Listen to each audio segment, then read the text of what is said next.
اللجن اللجن اللجن اللجن يا مولا اللجن اللجن اللجن اللجن اللجن اللجن اللجن يا صاحب السماء اللجن. اعوذ باللہ من الشیطان اللعین الرجیم. بسم اللہ الرحمن الرحیم. الحمد للہ وکفا وسلام علی عبادہ الذین اصطفیٰ. درود بھیجیے محمد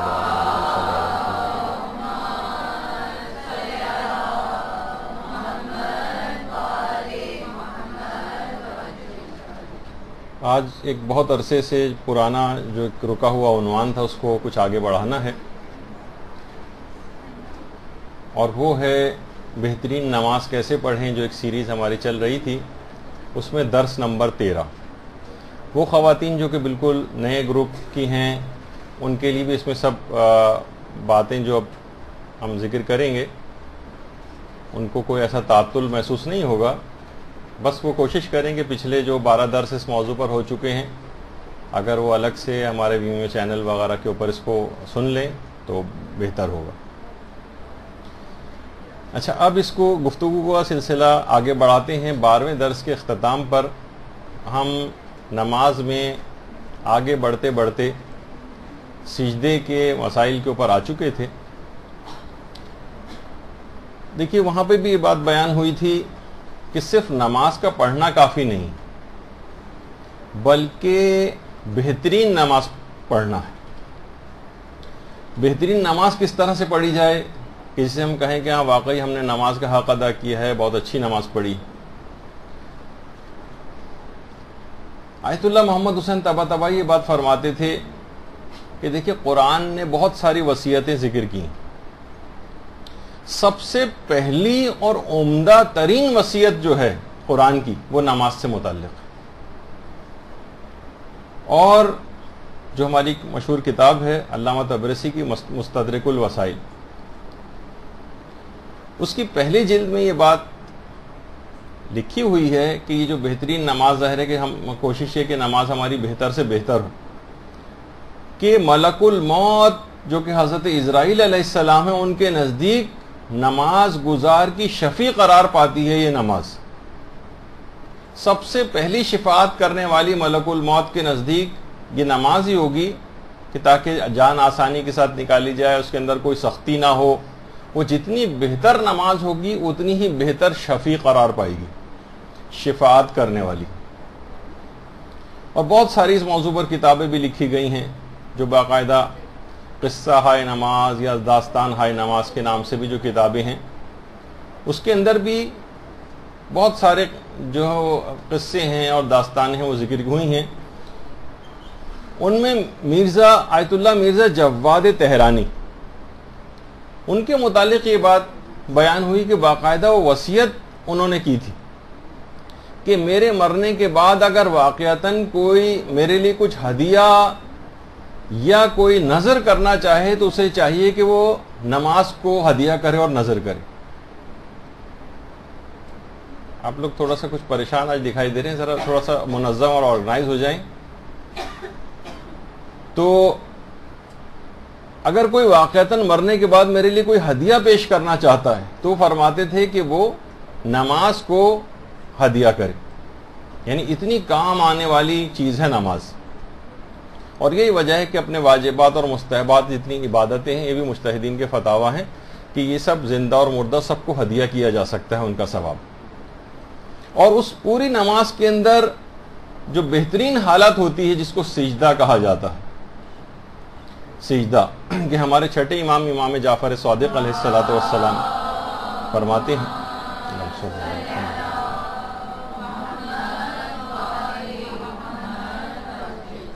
کہ خدا کے نزدیک قرب خدا حاصل کرنے کے لیے جو سب سے بہترین حالت ہے وہ سجدے کی حالت ہے، خصوصاً اگر وہ سجدہ بھوک اور گریے کے ساتھ کیا جائے. اچھا، بھوک کے معنی یہاں پر عمومی طور پہ بھوکا رہنا نہیں بلکہ بھوک سے مراد وہی روزے کی حالت میں ہو. اور گریا سجدے کے اندر انسان کا رونا، اور ضروری نہیں کہ صرف نمازی کے اندر ہو، اس میں بھی خوف خدا سے گریا ہو تو نماز پہ فرق نہیں پڑتا ہے. البتہ کسی دنیاوی بات پہ گریہ وغیرہ وہ ظاہر ہے کہ مراد نہیں. تو اگر انسان روزے کی حالت میں ہو اور سجدے میں جا کر گریہ کرے تو اس سے بہتر قرب پروردگار کو حاصل کرنے کا کوئی کام نہیں. اور آیت اللہ جواد عاملی وہ یہ فرماتے ہیں کہ پیغمبر اسلام ختمی مرتبت صلی اللہ علیہ وآلہ وسلم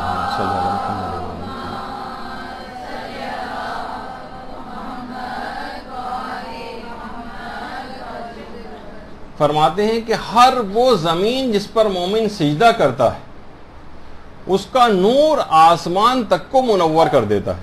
سجدہ زمین پر ہو رہا ہے اور آسمان تک اس کی نورانیت جا رہی. اور ایسے ایسے ہمارے علماء گزرے ہیں. ہم تو ایک ذرا سا سجدے سے گھبرا جاتے ہیں اور 3 دفعہ کے بجائے کوشش کرتے ہیں کہ ایک ہی ذکر پڑھنے کے اوپر اکتفا کریں, اور کہاں ہم لمبے لمبے اذکار پڑھ پاتے ہیں. سجدے کے اندر گھبراہٹ ہونے لگتی ہے, لوگوں کے سر میں درد ہونے لگتا ہے. کوئی عمل بھی بتائیں کہ جناب فلاں اگر آپ کام کریں اور سجدے میں جا کر اتنی دفعہ پڑھیں تو فوراً ہی پوچھتے ہیں کہ ایک ساتھ کرنا ضروری ہے, وقفے وقفے سے بھی کر سکتے ہیں اس کو. اگلا سوال فوراً یہی ہوتا ہے. سیمائے فرزانگان باقاعدہ اس موضوع پہ کتاب ہے جس میں علماء کے حالات ہیں.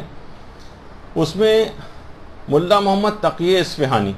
جو صاحب مکیال المکارم کہلاتے ہیں, امام زمانہ علیہ السلام کے موضوع پر بہت زیادہ کام ملا تقی اصفہانی کا, صلی اللہ علیہ محمد.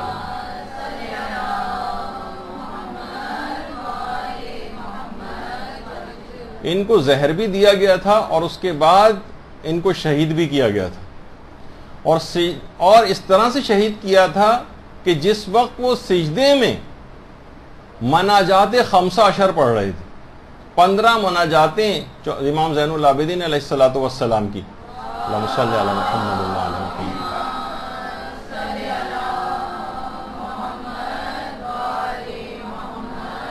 لوگ رمضان میں بھی 15 مناجاتیں پڑھنے کو تیار نہیں ہوتے. بہت ہوا تو شب قدر میں کوئی سی ایک مناجات تائبین وغیرہ صرف وہ پڑھی جاتی. یہ 15 کی 15 مناجاتیں حالت سجدہ کے اندر پڑھا کرتے تھے, اور اسی طویل ترین سجدے کے عالم ہی میں ان کو ملا محمد تقی اصفہانی کو شہید کیا گیا. تو یہ سجدہ ایسی چیز ہے. اسی طرح سے آیت اللہ جواد ملکی تبریزی جو امام خمینی کے بھی عرفانیت کے استاد تھے, وہ خود فرماتے ہیں, علماء کی یہ باتیں میں بڑی عجیب و غریب ہیں. فرماتے ہیں میں ایک ایسے خدا شناس بندے کو جانتا ہوں, اس جیسا بندہ میں نے کہیں نہیں دیکھا. نام نہیں بتایا, میں ایسے خدا شناس بندے کو جانتا ہوں اس جیسا میں نے کہیں نہیں دیکھا. ایک بار میں نے اس سے پوچھا کہ تم قرب خدا حاصل کرنے کے لیے تم نے کیا کیا ہے کہ اتنا بڑا مقام تم نے حاصل کر لیا.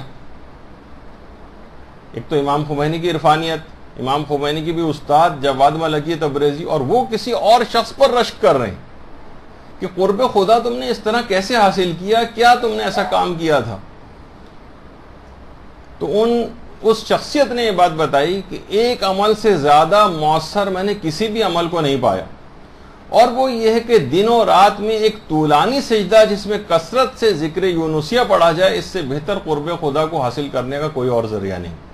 لا الہ الا انت سبحانک انی کنت من الظالمین, سورہ انبیاء کی 87ویں آیت جو ہے. ایک طولانی سجدہ. دیکھیے سجدے کے اوپر ہماری آج نماز کے سجدے پہ گفتگو رہی, کچھ تمہیدی باتیں جو عرض کرنا ہے. اس میں یہ بات ہے کہ جتنی بھی سجدوں کو آپ طول دیں, واجب نمازوں کے سجدوں کو بھی طول دیں, اور ضروری نہیں کہ صرف سجدہ نمازی میں ہو. کوئی نعمت یاد آئی سجدے کے اندر چلی جائیں, کوئی بھی اچھی بات اپنی جو ہے وہ لگی سجدے کے اندر چلی جائیں, ایک جانماز ہمیشہ بچھی رہے جس پہ آتے جاتے سجدہ کر دیں.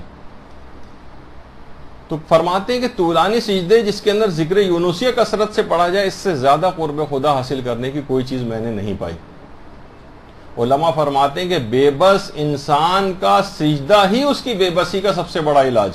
جب سارے رستے بند ہو جائیں اور سب آپ مایوس ہو جائیں اور کوئی چیز سمجھ نہ آ رہی ہو کسی مسئلے کے حل کے لیے, فوراً سجدے کے اندر چلی جائیں. بس پروردگار عالم کو سجدہ, اور پھر دیکھیے کہ وہ کام کیسے ہوتا ہے, وہ بے بسی کس طرح سے دور ہوتی ہے. سجدہ طولانی, زمین کا ہر ٹکڑا گواہی دے گا کہ آپ نے اس کے اوپر سجدہ کیا ہے. قیامت میں گواہیوں کی بہت زیادہ ضرورت انسان کو پیش آئے گی. اس وجہ سے کچھ علماء یہ بھی کہتے ہیں کہ اکثر مستحب نمازیں ہیں ادھر ادھر, آپ کوشش کریں کہ زیادہ سے زیادہ الگ الگ جگہوں کے اوپر پڑھیں. تاکہ زمینوں کے اتنے حصے وہ سب میدان قیامت میں گواہی دینے والے حصوں میں شمار ہوں گے۔ تو کثرت سجدہ یہ ائمہ کی سیرت بھی رہی۔ نوف بکالی فرماتے ہیں کہ امیر المومنین علیہ الصلوۃ والسلام، اللہم صلی علی محمد و علی محمد،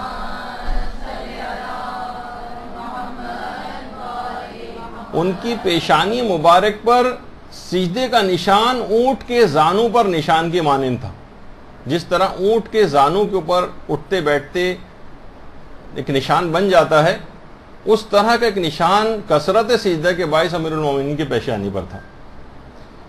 اور دیکھیے جو قرآن ہے اس میں نماز کا تذکرہ علماء فرماتے ہیں کہ 90 مرتبہ تو بالکل مستقیماً براہ راست نماز کا تذکرہ آیا ہے،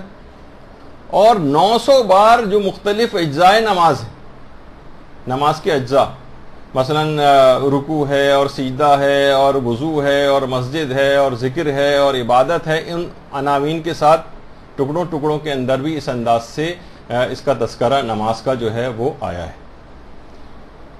90 مرتبہ تو بالکل براہ راست مستقیماً جسے کہا جائے اس طرح سے آیا ہے، اور 900 سے زائد مرتبہ اس کے مختلف ٹکڑوں کا تذکرہ آیا ہے۔ اچھا، آج جو ہماری گفتگو ہے، دیکھیے نماز کو بہتر بنانا ہے، نماز میں ایک ایک جز کو بہتر بنانا ہے۔ ہم ایک ایک جز کی تفصیل میں جاتے رہیں کہ مثلا رکوع کو بہتر کیسے بنائیں، پوری ایک موضوع اس پہ درس ہوا تھا۔ پھر اب سجدے کو بہتر سے بہتر کیسے بنائیں، تو کس چیز کے اوپر سجدہ سب سے زیادہ افضل ہے؟ دیکھیے وہ ہم سب کو پتا ہے کہ ہم سب لوگ سجدہ گاہ کو استعمال کرتے ہیں، اور اتنا ہمارے ہاں یہ رائج ہے کہ باقاعدہ مسجدوں کے اندر سجدہ گاہیں تیار کر کے رکھی جاتی ہیں، جو کہ خاک کربلا کی ہوتی ہیں یا پاک مٹی کی ہوتی ہیں، اور باقاعدہ ان کی الگ سے تیاری کی جاتی ہے۔ تو ایک اعتراض ہم پر ہوتا ہے ہمیشہ سے کہ آپ ان چیزوں کے اوپر سجدہ کیوں کرتے ہیں؟ دیکھیے ایک تو ہم خود بھی ہمیں مطمئن ہونا چاہیے، ہمارے پاس دلائل ہوں، یقین کی جتنی صورتحال نماز کے اندر آپ کی ہوگی اتنی ہی زیادہ بہتر آپ کی نماز ہوگی۔ ایسا نہیں کہ آپ کہیں گے بھائی آپ ہکا بکا اور حیران پریشان رہ جائیں، کوئی آپ سے سوال پوچھے تو لوگ کہتے ہیں کہ بھائی ہم اس کو جواب ہی نہیں دے پاتے کہ ہم اس پہ سجدہ کیوں کرتے ہیں۔ مختلف طریقوں کی سجدہ گاہیں ہوتی ہیں، ہر جگہ اعتراضات ہوتے ہیں، آپ کی نشانی اس کو سمجھا جاتا ہے، اکثر جگہوں کے اوپر لوگوں کو تقیہ بھی کرنا پڑتا ہے، وہ اس کے بھی ابھی آگے چل کر مسائل آئیں گے۔ تو بہتر نماز اس وقت ہوگی جب آپ کے پاس ان کے کچھ دلائل بھی ہوں گے۔ باقاعدہ وسائل الشیعہ کے اندر ہمارے چھٹے امام جعفر صادق علیہ الصلوۃ والسلام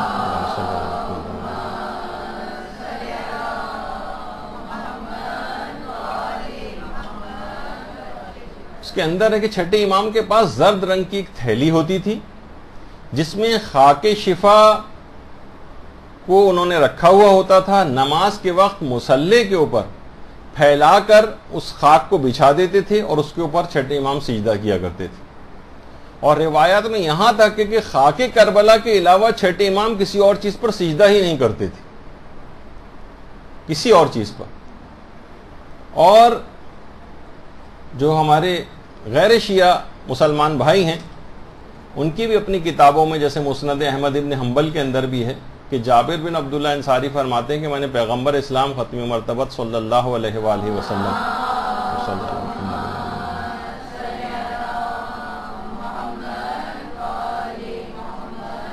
فرماتے ہیں کہ ان کے ساتھ جب ہم نماز پڑھتے تھے تو میں ایک مٹھی میں وہ پتھر اٹھا کر انہیں پھونک مار مار کے ٹھنڈا کیا کرتا تھا تاکہ میں اس پر سجدہ کر سکوں۔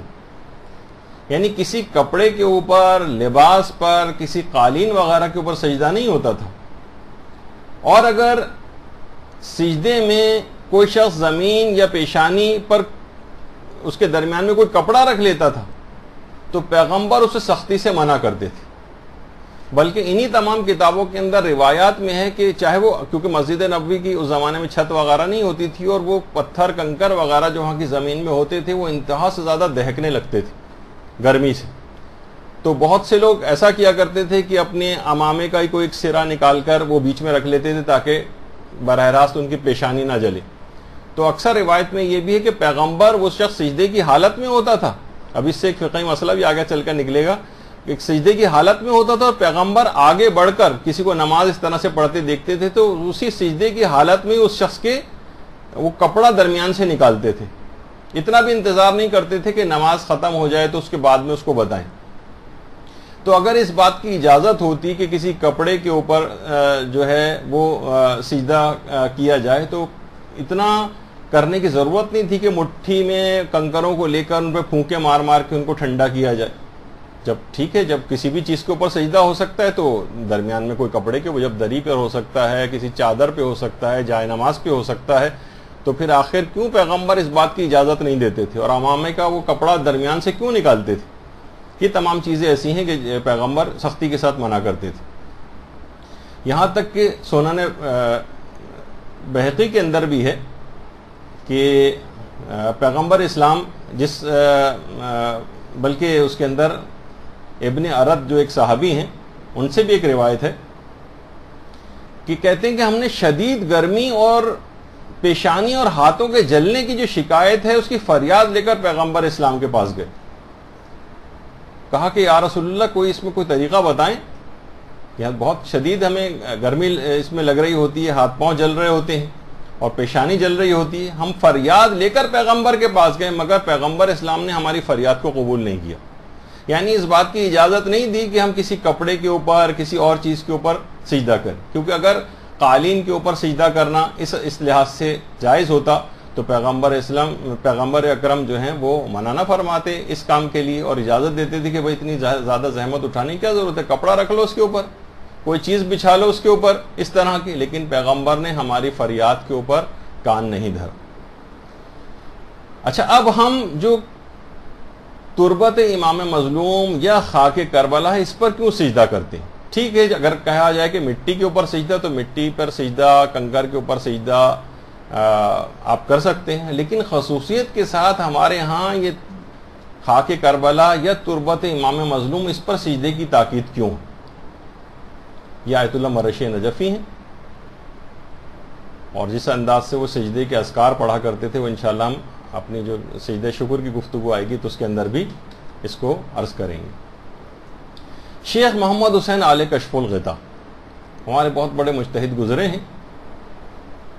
اور یہ فرماتے ہیں کہ جو کربلا کی جو مٹی ہے اس پر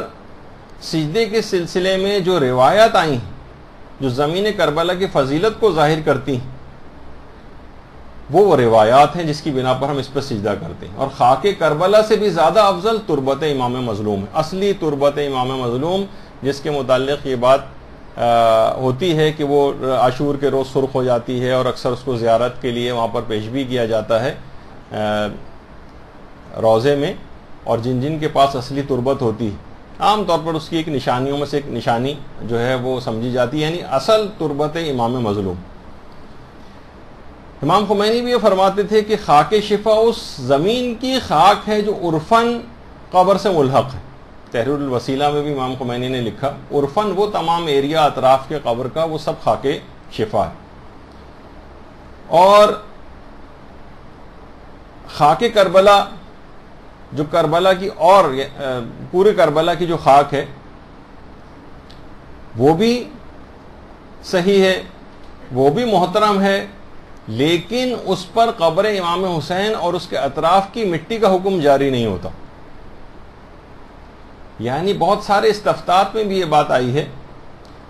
کہ درود بھیجیے نا امام حسین کے قبر میں، اللہم صلی علی محمد و علی محمد،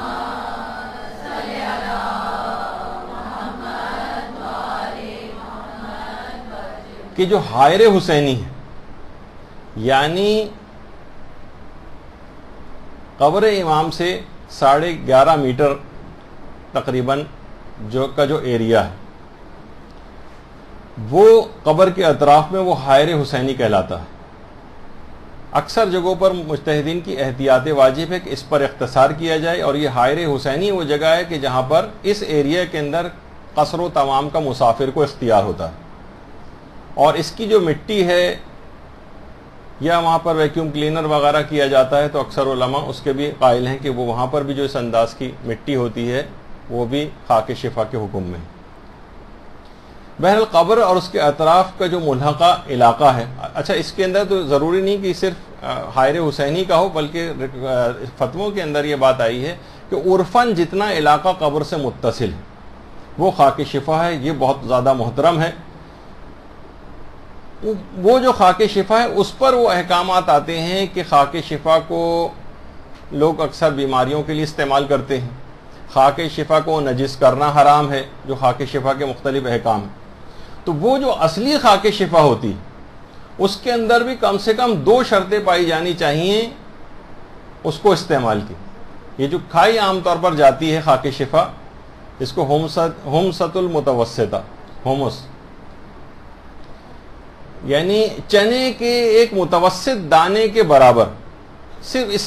اس پر اقتصار کیا جائے، اس سے زیادہ نہ کھائی جائے۔ ایک تو وہ خاص دعا پڑھتے ہوئے جو مفاتی کے اندر ہے اس کو وہاں سے اٹھایا جائے، وہ تو خیر چلیں ایک مستحب حکم ہے، لیکن جو اس کا جو 2 شرطیں ہیں کہ چنے کے ایک متوسط دانے کے برابر، اس سے زیادہ اس کو نہ استعمال کیا جائے خاک شفا کو، اور دوسری ہے کہ شفا حاصل کرنے کی نیت سے کھایا جائے۔ عام طور پر لوگوں کو سننے میں آتا ہے کہ ناشتے کے اندر بھی جو ہے وہ روزانہ کی بنیاد پر اس کو کھاتے ہیں اور ایک برکت کے لیے کھاتے ہیں، نہیں، اور کسی نیتوں سے نہیں، صرف اور صرف شفا کی نیت سے اس کو اتنی معمولی مقدار کے اندر کھایا جاتا ہے۔ اور یہ فقط خاص الخاص حکم ہے صرف اور صرف قبر امام حسین علیہ السلام اور اس کے اطراف کی مٹی کا۔ اس کے علاوہ جتنی بھی مٹیاں ہیں ان کا کھانا حرام ہے، بلکہ اس کو گناہان کبیرہ میں سے بھی قرار دیا گیا ہے۔ پائکا جس کو کہا جاتا ہے، باقاعدہ ایک بیماری بھی ہے جس کے اندر مٹی انسان کھاتا ہے، بچے بھی کھاتے ہیں، بڑے افراد کو بھی مٹی کھانے کی عادت ہوتی ہے۔ وہ کچھ بیماریاں ہیں خاص، کچھ خاص قسم کی خون کی کمیاں ہیں جس کے اندر ہوتا ہے، کچھ خاص قسم کے پیٹ میں کیڑے ہوتے ہیں کہ جس کی وجہ سے آدمی کو یہ والی کریونگ ہوتی ہے کہ مٹی وغیرہ کھائے۔ تو بہرحال اس حد تک یہ عمومی عام مٹیاں جو ہیں کہ ہمارے چھٹے امام جعفر صادق علیہ السلام فرماتے ہیں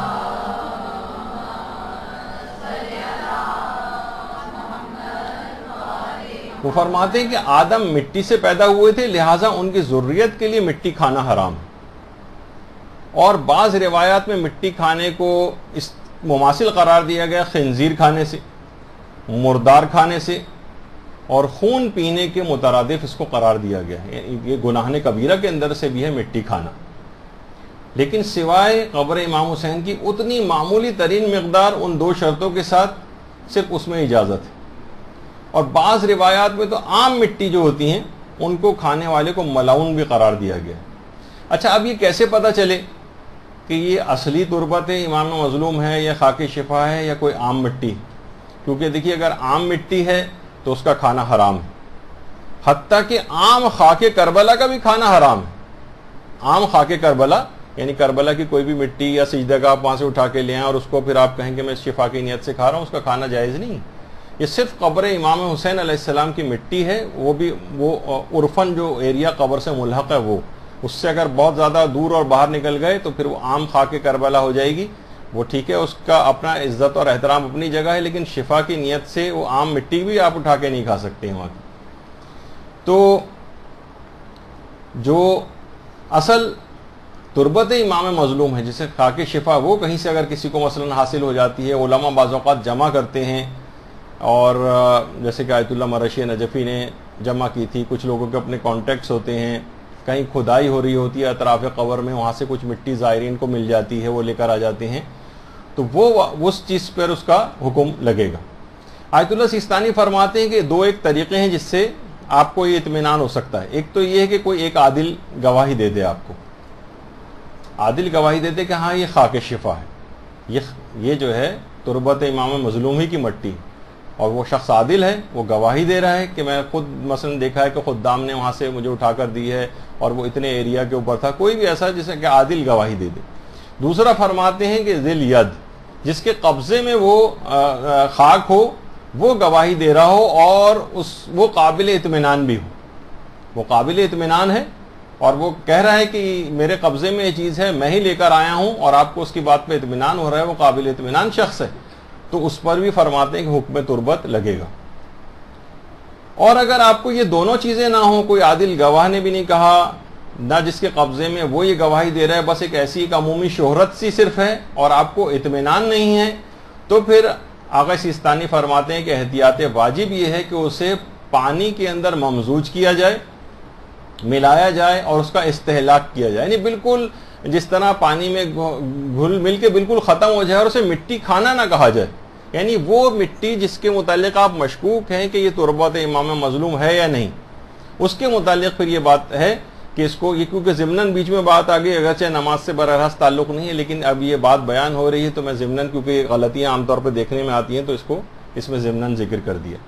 تو فرماتے ہیں احتیاط واجب ہے کہ اس طرح کی جو مشکوک مٹیاں ہیں وہ اگر کوئی شخص استعمال کر رہا ہے اور اسے کھا رہا ہے تو اس کو پانی میں اس طرح سے ممزوج کرے اور اس کا استہلاک کرے کہ وہ گھل مل کر بالکل ختم ہو جائے اور اسے مٹی کھانا نہ کہا جائے۔ بالکل اس طریقے سے ہوگا کہ عام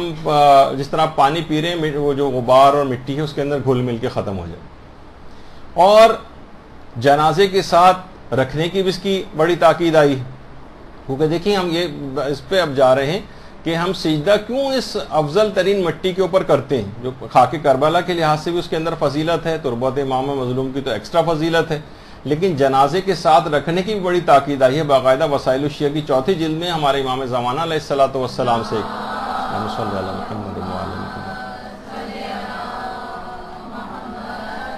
کہ باقاعدہ ایک توقیع کے اندر اس بات کا تذکرہ ہوا ہے کہ زمانہ غیبت صغریٰ میں ایک شیعہ نے امام زمانہ علیہ السلام کے ایک نائب کے توسط سے خط امام زمانہ تک پہنچایا تھا، اور اس کے اندر یہ سوال پوچھا تھا کہ کیا ہم امام حسین علیہ السلام کی قبر کی مٹی کو میت کے ساتھ قبر میں رکھیں یا خاک شفا سے کفن پر لکھیں، ان دونوں میں سے کون سا کام کیا جائے؟ تو امام علیہ السلام نے اس توقیع مبارک میں اپنی اس کا جواب لکھا تھا اور کہا تھا کہ یہ دونوں کام لائق تحسین ہیں، دونوں کام پسندیدہ ہیں، البتہ خاک شفا کے احترام کی رعایت کرتے ہوئے دونوں کام کیے جا سکتے ہیں۔ اور امام نے اس کے اندر لکھا کہ خاک شفا کو میت کے چہرے کے سامنے یا اس کے چہرے کے نیچے رکھیں۔ آیت اللہ مرشی نجفی نے بھی وصیت کی تھی کہ جو خاک شفا میں نے جمع کی ہے وہ میرے چہرے کے سامنے یا چہرے کے نیچے رکھی جائے۔ یہ آیت اللہ بہجت ہیں، جس وقت قبر میں ان کو دفن کیا گیا تھا، تو میت کے چہرے کے سامنے یا تو اس مٹی کو بکھیر دیں یا میت کے چہرے کے نیچے اس کو رکھیں۔ تو اور یقیناً اس کی برکت اتنی ہے کہ میت کو اس کے بعد کسی بھی قسم کے عذاب یا آفت کے اندر میت مبتلا نہیں ہوگی انشاءاللہ۔ اور ہمارے چھٹے امام جعفر صادق علیہ السلام فرماتے ہیں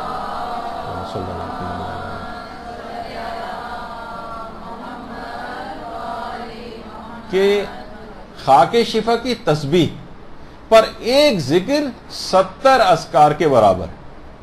یعنی آپ اپنی تسبیحات کو اور اپنی دعاؤں کو بھی بہتر سے بہتر بنا سکتے ہیں کہ عام تسبیحات جو پلاسٹک یا اس طرح کی ہوتی ہیں اس کے بجائے کوشش کریں کہ اگر تسبیح خاک شفا کی مل جائے، وہ اگر ملنی مشکل ہو یا ناممکن ہو رہا ہو تو ٹھیک ہے، خاک کربلا کی بنی ہوئی تسبیح یعنی سوچیں کہ ایک ذکر 70 کے برابر شمار ہو سکتا۔ تو ایک چیز اس کے اندر یہ ہے۔ تو اب اپنی نماز کو ہمیں بہترین بنانا ہے، کیونکہ یہ جو مٹی ہے اس کا ہمیں خاک کربلا کا ہم نے انتخاب کیا ہے، کیونکہ دیکھیے روایت میں کہ زمینوں میں سب سے پہلے زمین کربلا نے پروردگار کے سامنے تواضع اور انکساری کو اور اپنا سر نیاز کو جھکایا تھا۔ تو پروردگار عالم نے اس کو اس قدر فضیلت دے دی، زمین کربلا کو اس قدر فضیلت دی کہ ہمارے چوتھے امام زین العابدین علیہ السلام فرماتے ہیں اللہم صلی علی محمد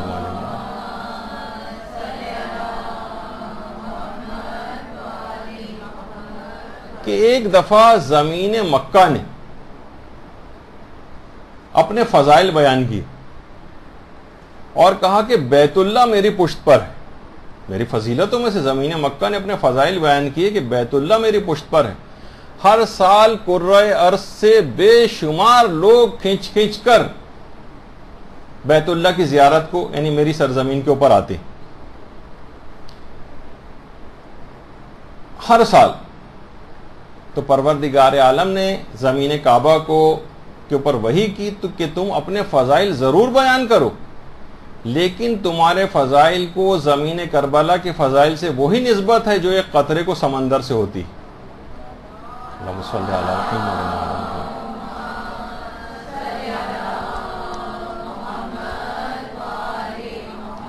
اور فرمایا کہ آگاہ ہو جاؤ، اگر زمین کربلا کا پیدا کرنا مقصود نہ ہوتا تو اے زمین مکہ تمہیں بھی یہ فضائل حاصل نہ ہوتے، اور اگر زمین کربلا کا یہ مدفون نہ ہوتا تو اے زمین مکہ میں تم کو بھی پیدا نہ کرتا، اور اگر یہ مدفون نہ ہوتا تو وہ بیت اللہ جس پر تو فخر کر رہی ہے اس کو بھی بنایا ہی نہ جاتا. اور چوتھے امام یہ جملہ بھی ارشاد فرماتے ہیں کہ جس وقت زلزلہ قیامت آ رہا ہوگا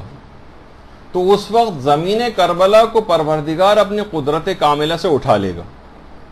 اور جنت کے خطوں میں سے ایک خطہ قرار دے دے گا جو کہ انبیاء اور مرسلین کا مسکن بن جائے گا، اور اس کے نور سے اہل جنت کی آنکھیں خیرہ ہو رہی ہوں گی. اہل جنت کی جس کے اندر انبیاء اور مرسلین، سوچی کہ انبیاء اور مرسلین وہاں پر رہ رہے ہوں گے. اور ہمارے چھٹے امام یہ بھی جملہ ارشاد فرماتے ہیں کہ سرزمین کربلا کے سفر میں جو زائر ہوتا ہے وہ جب اس کو پسینہ آ رہا ہوتا ہے گرمی کی وجہ سے یا تھکاوٹ کی وجہ سے، تو اس کے پسینے کے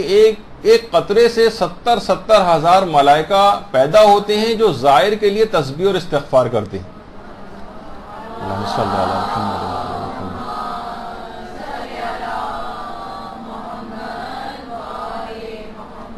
اور اس شخص کے لیے پیغمبر اکرم فرماتے ہیں کہ اے میرے مظلوم فرزند کی زیارت کرنے والے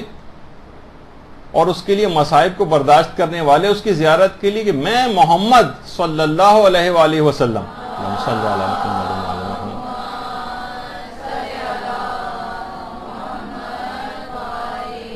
میں تمہیں اپنے جنت میں اپنے پڑوس کی ضمانت دیتا ہوں. اور امیر المومنین علیہ السلام یہ جملہ ارشاد فرماتے ہیں کہ اے میرے مظلوم بیٹے کے زوارو، میں علی علیہ الصلوۃ والسلام اللہم صلی علی محمد وآل محمد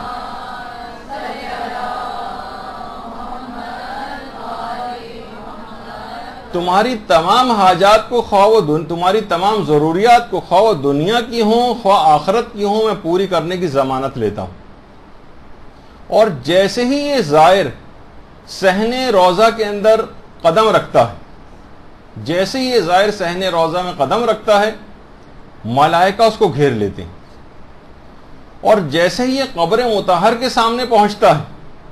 امام حسین علیہ السلام اس کی طرف متوجہ ہو جاتے ہیں، اس کے لیے دعائیں مغفرت کرتے ہیں. اور جس وقت امام حسین دعا کے لیے ہاتھ بلند کرتے ہیں اس کی مغفرت کے لیے تمام انبیاء اور تمام ملائکہ ان کے ساتھ اس زائر کے لیے شامل دعا ہو جاتے ہیں. اور یہ زائر جب اپنے وطن واپس جانے کے لیے پلٹتا ہے تو الوداع کہنے کے لیے جبرائیل، اسرافیل، میکائیل تمام ملائکہ کے ساتھ الوداع کہنے کے لیے آتے ہیں، اس کو مبارکباد دیتے ہیں، تم خوش نصیب ہو، تمہارے تمام گناہ بخش دیے گئے ہیں، جاؤ اب تم کبھی آتش جہنم نہ دیکھو گے. ہاتف غیبی کی باقاعدہ اس موقع پر ایک آواز آ رہی ہوتی ہے، خوش نصیب تم کو جنت مبارک ہو، جب تم دنیا سے رخصت ہوں گے تو سب سے پہلے مظلوم کربلا تمہاری زیارت کے لیے پہنچیں گے. اور یہ جو خاک شفا ہے، دیکھیے یہ 7 حجابات کو چاک کرنے والی چیز ہے. زمین کربلا کے اوپر جو خاک ہے اس کے اوپر سجدہ کرنا، تربت امام مظلوم کے اوپر سجدہ کرنا، اور اس کے اوپر جو ہے وہ نماز پڑھنا 7 حجابات کو دور کر دیتا ہے، جو ہمارے چھٹے امام کی بہار میں روایت بھی ہے 85ویں جلد میں. اور خاک شفا پر جو سجدہ ہے یہ نمازوں کو قبول کروانے کی ضمانت ہے، یعنی جو شخص بھی خاک کربلا کے اوپر سجدہ کرتا ہے اس کی نمازوں کی قبولیت کی بھی ضمانت ہے. اور حضرت حمزہ علیہ السلام سید الشہداء جن کو امام حسین سے پہلے کہا جاتا تھا، ان کی شہادت کے بعد پیغمبر اسلام نے حضرت حمزہ کی قبر کی مٹی اٹھائی تھی اور اپنے ساتھ لے گئی تھی، اور ان کی سیرت کی پیروی کرتے ہوئے حضرت زہرا نے بھی حضرت حمزہ کی قبر کی مٹی سے ایک تسبیح تیار کی تھی، اس کے دانوں والی تسبیح کہ جو کہ حضرت حمزہ کی قبر مبارک کی مٹی تھی. یعنی پیغمبر بھی ان کی قبر کی مٹی کو اٹھا کر لے گئے تھے، روایات میں ہے، اور حضرت زہرا سلام اللہ علیہ اللہم صلی علی محمد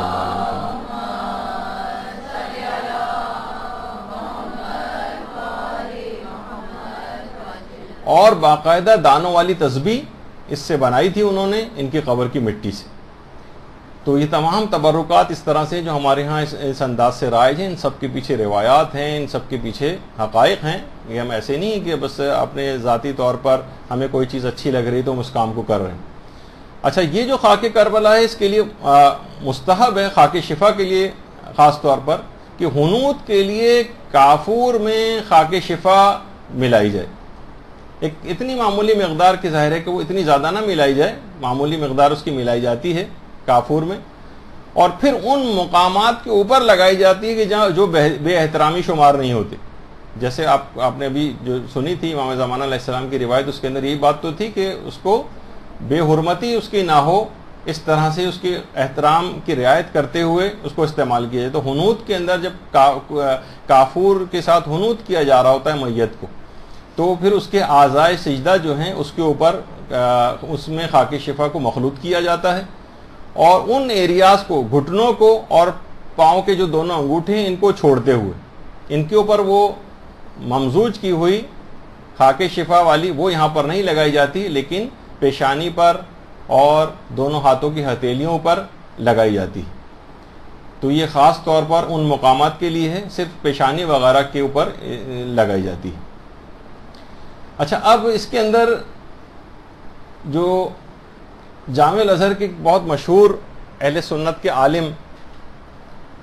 گزرے ہیں، جو کہ مذہب حقہ جنہوں نے قبول کر لیا تھا، ویسے تو شام کے علاقے کے تھے، شیخ محمد امین مرعی انطاکی. انہوں نے باقاعدہ شیخ محمد مرعی انطاکی نے ایک کتاب لکھی تھی، لما اخترت مذہب الشیعہ، جس میں انہوں نے اپنے شیعہ مذہب کو قبول کرنے کی وجوہات بتائیں، اور انہوں نے اپنا ایک پورا اس کتاب کے اندر وہ مناظرہ نقل کیا ہے جو اپنے ایک غیر شیعہ مسلمان دوست عالم دین سے ان کا ایک مناظرہ ہوا تھا، اور اس میں انہوں نے باقاعدہ ان کے سامنے اس کی حقانیت کو ثابت کیا تھا کہ خاک شفا پر سجدہ ہم کیوں کرتے ہیں. وہ پورا ایک مناظرہ ہے. اور اسی طریقے سے ایک مناظرہ مرحوم آیت اللہ العظمی آغا خوئی کا ہوا تھا کہ جب وہ سفر حج کے لیے تشریف لے گئے تھے تو وہاں پر بھی شہر مدینہ کے اندر باقاعدہ اس سلسلے میں پورا ایک مناظرہ ہوا. اچھا، وہابی حضرات یہ باقاعدہ بہت سی مقامات پر یہ کہتے ہیں کہ شیعہ خاک شفا کو سجدہ کرتے ہیں، یہ شرک کرتے ہیں. تو ہم ان سے یہ پوچھتے ہیں کہ بھائی اگر اس پر سجدہ گاہ کے اوپر سجدہ کرنا شرک ہے تو وہ افراد جو یعنی کسی چیز پر بھی سجدہ کرنا وہ شرک شمار ہوتا ہے، تو وہ افراد جو ٹاٹ پر سجدہ کرتے ہیں، جو چٹائی پر سجدہ کرتے ہیں، جو قالین پر سجدہ کرتے ہیں، جو دری پر سجدہ کرتے ہیں، جو جائے نماز پر سجدہ کرتے ہیں، جو مثلا کسی چادر پہ سجدہ کر لیتے ہیں، تو وہ پھر کیوں مشرک کیوں نہیں ہوئے؟ وہ بھی تو اتنے سارے، یعنی ایک شخص جو ہے ایک چیز پر سجدہ کرنے سے مشرک ہو رہا ہے، تو جو بہت ساری اس طرح کی چیزوں کے اوپر سجدہ کر رہے ہوں کتنے بڑے مشرک شمار ہوں گے آپ کے نزدیک. تو کیا اگر کوئی شخص قالین کے اوپر اگر کوئی شخص سجدہ کرتا ہے تو کیا وہ قالین کی عبادت کر رہا ہوتا ہے؟ آیت اللہ العظمی آغا خوئی یہ فرماتے تھے کہ جب خود میں 1353 ہجری میں حج کے لیے گیا تھا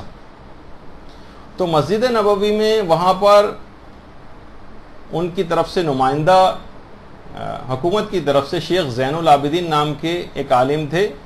کہ جو کہ سجدہ گاہ وغیرہ جو لوگ رکھتے ہیں نماز میں ان کی خاص طور پر نگرانی کرتے تھے، اور جو کوئی رکھتا وہ نظر آتا تھا وہ چھین کے لے جاتے تھے. آقا خوئی نے کہا کہ میں نے اس سے پوچھا ہے شیخ، کیا اللہ کے رسول نے مسلمانوں کی اجازت کے بغیر ان کے مال میں تصرف کو حرام قرار نہیں دیا ہے؟ کہ آپ کیسے اٹھا کر لے جا رہے ہیں کسی کی ملکیت اور مالیت والی چیز،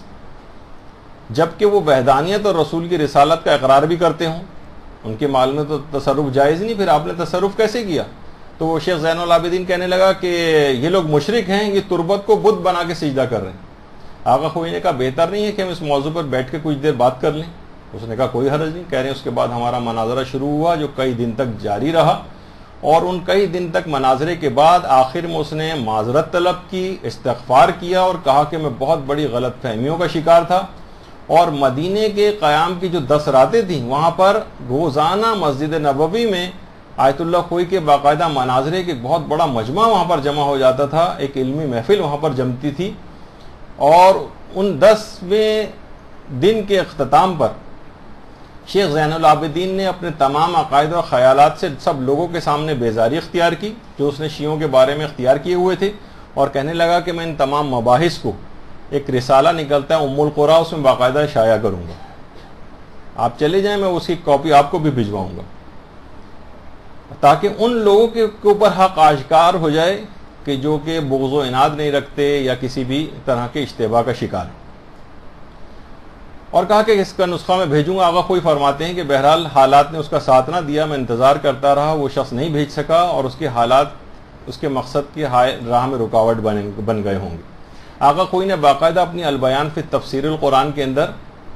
جو ایک لحاظ سے مقدمہ ہے تفسیر قرآن کا، اس کے اندر اس کا پورا واقعہ اس کے اندر ذکر کیا ہے۔ تو دیکھیے یہ جو خاک شفا ہے، اس وجہ سے واقعتاً اگر وہ خاک شفا ہے تو اس کی توہین کرنا بھی حرام ہے، اس کو نجس کرنا بھی حرام ہے۔ اچھا ضمناً یہ بات اور اس میں عرض کر دی جائے کہ کچھ عرصے پہلے دیکھیں آج کل مراجع کے اوپر تہمتیں اور بہتانوں کا بھی ایک سلسلہ شروع ہو گیا، خاص طور پر سوشل میڈیا اس کے اندر کافی آگے ہے۔ اس کے اندر جو شخص جو چاہے جس طرح سے چاہے، لوگ ابھی تک اس کے اندر جو جھوٹ فریب اور حتیٰ کہ حکومتیں اور جو ادارے ہیں بہت سے اس کے اندر انویسٹمنٹ بھی کرنے لگے ہیں باقاعدہ کہ اس کے ذریعے سوشل میڈیا کے ذریعے لوگوں کا برین واش کیسے کیا جائے۔ تو جھوٹی جھوٹی خبریں جو ہیں وہ شائع کی جاتی ہیں۔ آیت اللہ حافظ بشیر نجفی کے اعتبار سے بہت طویل عرصے سے ایک مسلسل ایک پوسٹ چلی آ رہی، وہ یہ کہ سیدانی کی امتی سے شادی کا مسئلہ، کہ جناب اچھا اس کا کوئی ریفرنس نہیں ہے، بس ان کی تصویر لگائی ہوئی ہے کہ عراق میں ایک پاکستان کے مجتہد عالم دین آیت اللہ بشیر نجفی سے کسی نے پوچھا کہ امتی کی سید زادی سے شادی ہو سکتی ہے؟ تو نجفی صاحب نے کہا کہ اگر آپ سفر پہ جا رہے ہوں اور رفع حاجت کی ضرورت پیش آئے، نہ پانی ہو نہ مٹی، تو کیا آپ سجدگاہ کی مٹی سے طہارت کر لو گے؟ اس آدمی نے کہا مولانا صاحب خاک شفا میں تو خون حسین شامل ہے۔ نجفی صاحب نے کہا شرم نہیں آتی ہے مسئلہ پوچھتے ہوئے، سید زادی بھی تو خون امام ہے۔ ایک جھوٹی بات آیت اللہ حافظ بشیر نجفی سے منسوب کی گئی۔ کوئی بھی شخص چاہے، اب تو کوئی مسئلہ ہی نہیں رہا، ان کے دفتر فون کر کے پوچھ لے، ان سے استفتاء کر کے پوچھ لے، بارہا لوگوں نے پوچھا، ہر دفعہ سختی کے ساتھ ان کے آفس سے یہ بات ریجیکٹ ہوئی ہے، اور کہا کہ آغا نے کبھی بھی اس قسم کے کوئی الفاظ استعمال نہیں کیے ہیں، اور ایک مجتہد سے بہت بعید ہے کہ وہ اتنی بودی قسم کی دلیل دے، جو اس کا کام ہی روزانہ دلائل دینا ہوتا ہے اور سارے مجتہدین کے سامنے اپنی بات کو ثابت کرنا ہوتا ہے۔ مثلا یہ کہا جاتا ہے کہ امتی کے لیے کیسے جائز ہے کہ وہ خاک شفا سے طہارت کر لے اور اس کی توہین کر لے، تو ہم سوال یہ پوچھیں گے تو کیا سید کو اس بات کی اجازت ہے کہ وہ خاک شفا کی توہین کرے، اس سے طہارت کرے؟ تو یہ جب ایک سید کے لیے جائز نہیں تو امتی کے لیے، تو یہ جو اس قسم کی بودی قسم کی دلیل یہ کسی مرجع سے بہت بعید ہے کہ اس قسم کی کوئی دلیل دے۔ لیکن واضح طور پر باقاعدہ ان کی طرف سے استفتاءات بھی آئے اور باقاعدہ انہوں نے اس کو منع بھی کیا، اور کوئی بھی شخص چاہے تو ان سے ان کے دفتر فون کر کے اردو میں بھی پوچھ سکتا ہے کہ وہاں عملے میں بہت سے افراد اردو بھی جانتے ہیں، تو کوئی مسئلہ نہیں وہاں پہ کوئی بھی چیز دریافت کرنا۔ آغا بشیر باقاعدہ خود اس کے جواز کے قائل ہیں، کیونکہ اس میں دیکھیے خاک شفا اور اس کا تذکرہ آ رہا تھا، تو میں نے کہا چلیں بیچ میں اس موقع سے فائدہ اٹھا کے اس بات کو بھی الگ سے کلیئر کر دیا جائے۔ وہ خود اس کے قائل ہیں کہ سیدانی کی غیر سید سے شادی بالکل جائز ہے۔ ہاں ان مواقع پہ وہ تو بہت سے علماء کا مسئلہ ہے کہ اگر کوئی فتنہ و فساد برپا ہونے لگے، بہت سے پنجاب کے مختلف علاقے ایسے ہیں کہ جہاں باقاعدہ قتل تک ہوئے ہیں اس بات پر، وہاں اتنا زیادہ اس مسئلے کو بہت سارے افراد نے جذباتی بنا دیا ہے کہ لوگ اپنی جہالت میں قتل کرنے تک سے باز نہیں آتے، اس قدر اس کو توہین سمجھا جاتا ہے۔ اب وہ بن گیا ہے ایسا مسئلہ، تو کیا کر سکتے ہیں؟ تو ظاہر قتل و غارت گری اور فتنہ و فساد کا اگر ایسا کوئی مسئلہ وہاں پر پیش آ رہا ہو تو اس صورت میں آغا بشیر نے، بلکہ کسی اور ورجے سے بھی پوچھیں گے بھائی قتل ہو جائیں گے اگر یہ والی شادی ہو گئی، تو تقریباً سبھی کی طرف سے یہی جواب آئے گا کہ بھائی اس موقع پر ٹھیک ہے، کسی اور جگہ شادی کر لیجیے، پھر نہ کریں وہاں پر جہاں اتنا توہین سمجھا جا رہا ہو اس کو۔ اور اگر اس کو اپلائی کریں کسی بھی کہ واقعی ایسی کوئی صورت حال ہو جائے کہ اتنا فتنہ و فساد اور قتل و غارت گری تک نوبت آ رہی ہو، تو نماز پڑھنا بھی ایسے موقع پہ حرام ہو سکتا ہے، اور روزہ توڑنا بھی ایسے موقع پہ واجب ہو سکتا ہے، اور حج پر جانا بھی ایسے صورت میں حرام ہو سکتا ہے، اور شراب پینی بھی اس کے لیے جائز ہو سکتی ہے، اور سور و کتا اور مردار کھانا بھی جائز ہو جاتا ہے۔ تو اس کو اس مسئلے کے ساتھ ملا کر کے دیکھیے، مثلا انہوں نے دیکھے اس میں اس کو منع کیا ہے، تو منع اس میں خود اس فتوے کے اندر ہے کہ اگر اس قسم کا کوئی ماحول ہے اور فتنہ و فساد کا باعث بن رہا ہے تو پھر حرام ہوتا، پھر اس کو اجتناب کیا جائے، پھر نہ کیا جائے، کیونکہ اس سے بڑا نقصان سامنے آ رہا ہے۔ تو بہرحال یہ تمام خود آغا بشیر نے بہت اس کے دلائل بھی ذکر کیے ہیں، اور وہی جو آغا ناصر مکارم نے کہ باقاعدہ قرآن میں بھی اس بات کا تذکرہ آیا ہے اس قسم کے نکاح کے جائز ہونے کا، اور احادیث کے اندر بھی ہے، اور کسی جگہ بھی ایسی ممانعت نہیں۔ تو خاک شفا کے لحاظ سے کہ اس سے طہارت کرنا، اس کو نجس کرنا حرام ہے والا جو مسئلہ ہے، اس سے طہارت کرنا، جیسے کہ اس کے اندر معاذ اللہ لوگوں نے اس بات کو پیش کر کے اور اس کو پھیلایا ہوا ہے، یہ بالکل غلط بات ہے۔ اچھا، اب خاک شفا پر سجدہ حجابات کو چاک کر دیتا ہے۔ اچھا، حجابات دیکھیے زیادہ تر عام طور پر گناہوں اسی سے پیدا ہوتے ہیں۔ حجابات اگر آ جاتے ہیں تو قبولیت دعا کے اندر بھی رکاوٹیں ہونے لگتی ہیں۔ تو خاک شفا پر جب انسان سجدہ کرتا ہے تو گناہ بھی وہ کم سے کم کرے گا، کچھ اس میں ایسی صلاحیت ہے، اور قبولیت دعا کے اندر جو رکاوٹیں چیزیں بنتی ہیں وہ بھی ہٹنے لگیں گی، اور خاک شفا پر سجدہ چہرے کی نورانیت کو بھی بڑھاتا ہے، اور اس کے اندر کچھ ایسی خصوصیت ہے کہ باقاعدہ تمام زمینوں سے زیادہ زمین کربلا پر جب انسان پہنچتا ہے وہاں پر اس کی توبہ سب سے زیادہ قبول ہوتی ہے۔ زمین کربلا عام طور پر لوگ زیارت کی نیت سے جاتے ہیں، لیکن توبہ کی طرف الگ سے اس طرح سے مائل نہیں ہوتے۔ وہ ٹھیک ہے، وہ تو ویسے بھی ان کے گناہ بخشے جاتے ہیں، لیکن خاص طور پر وہاں جا کر توبہ کرنے کی الگ سے ایک فضیلت ہے کہ جتنی آسانی سے توبہ وہاں قبول ہو جاتی ہے، کم ہی مقامات ایسے ہیں کہ جہاں قبول ہوتی ہے۔ اچھا، اب کچھ اس کے فقہی مسائل بھی ہیں خاک شفا سے ریلیٹڈ، وہ بھی ہم کچھ ذکر کر دیتے ہیں۔ ان میں ایک اکثر لوگ سوال پوچھتے ہیں کہ خاک شفا مثلا اگر ٹوٹ جائے تو ٹوٹی ہوئی سجدگاہ کے اوپر کیا سجدہ ہو سکتا ہے؟ تو جواب ہے کہ جی ہاں، اگر اتنی مقدار ہے اس کی کہ آپ کی پیشانی اس پر ٹھیک طریقے سے قرار پا رہی ہے اور سجدہ اس پر کیا جا سکتا ہے، تو سجدگاہ کے پورا بنا ہوا گول دائرے میں یا چوکور جس طرح کی بھی بنی ہوتی ہے وہ ضروری نہیں ہے، بس یہ کہ اس پر سجدہ کیا جا سکے۔ لیکن لوگ ذرا اس میں کنفیوز ہوتے ہیں کہ ٹوٹی ہوئی سجدگاہ پر سجدہ جائز بھی ہے، جائز نہیں ہے۔ تو بہرحال سجدہ جائز ہے اس کے اوپر، اور اگر کوئی اصلی کسی کے پاس خاک شفا ہے یا تربت امام مظلوم کی، تو خیر ایک الگ ہی بات ہے، اس کو تو اس طرح سے ٹوٹی ہوئی سجدگاہ کو کوئی پھینکا بھی نہیں جا سکتا، اس کے تو الگ ایک احترام ہے۔ لیکن عام طور پر جو خاک کربلا وغیرہ کی جو عام طور پر جو سجدگاہیں ہوتی ہیں گھروں میں، اسے بھی علماء کہتے ہیں کہ اگر اسے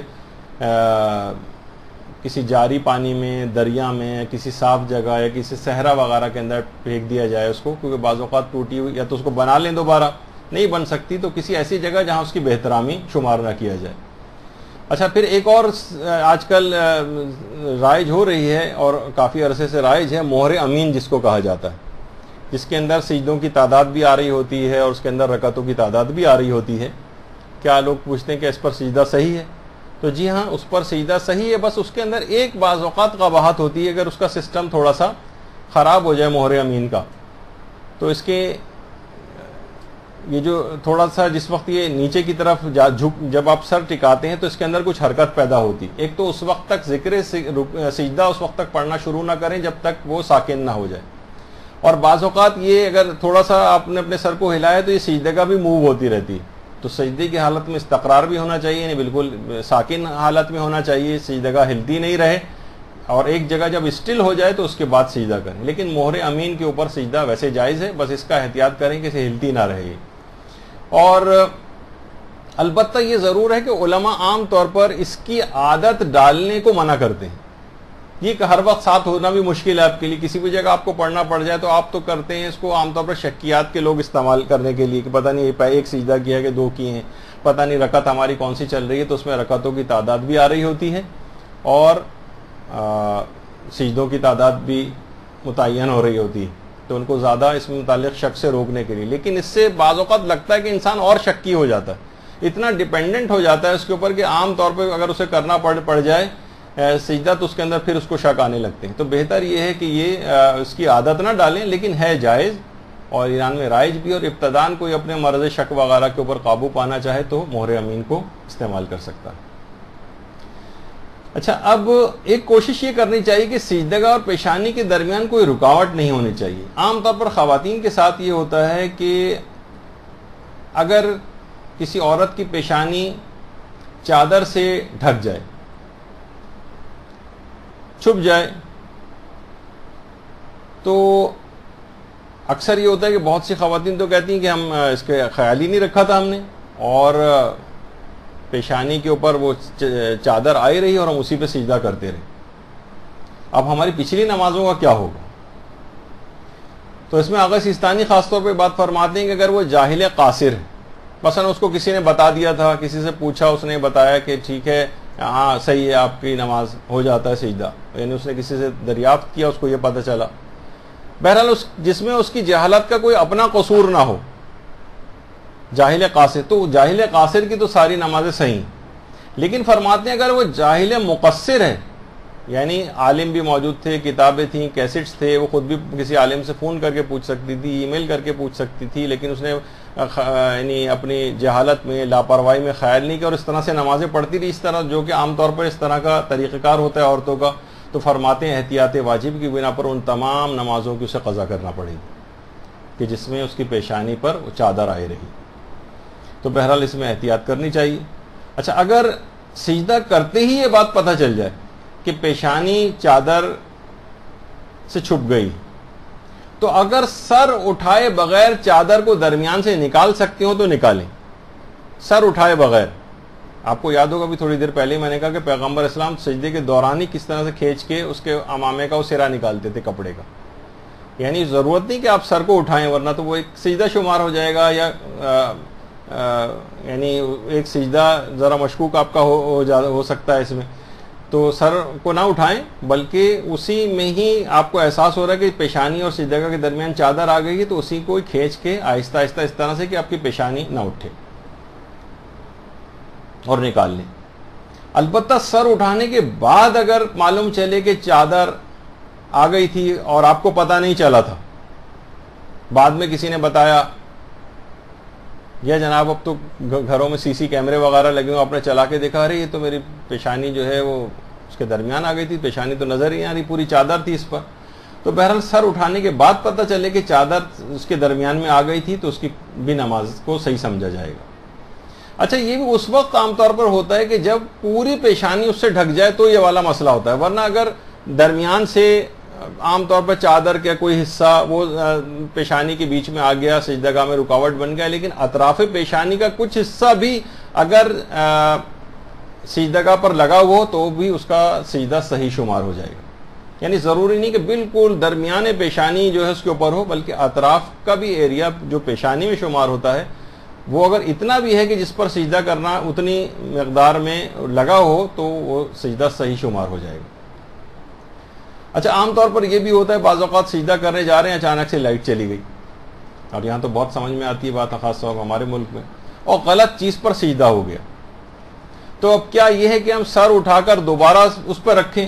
تو جواب ہے کہ نہیں، سر کو دوبارہ اٹھا کر نہیں رکھنا ہے، بلکہ اسی کو ایک سجدہ شمار کر لیا جائے گا. البتہ اس میں بھی علماء کہتے ہیں اگر یہ ممکن ہے کہ اگر بغیر سر اٹھائے مہر کو یا صحیح کوئی چیز کو آپ کھسکا کر پیشانی کے نیچے لے آئیں تو بھی سجدہ صحیح ہو جائے گا. یعنی یہ نہ کریں کہ آپ پورا جو ہے وہ سجدے کو اٹھائیں، اپنی پیشانی کو اٹھائیں اور اس کے بعد دوبارہ رکھیں، وہ تو نہیں، پھر تو ایک شمار ہو چکا، پھر وہ دوسرا الگ سے سجدہ شمار ہوگا.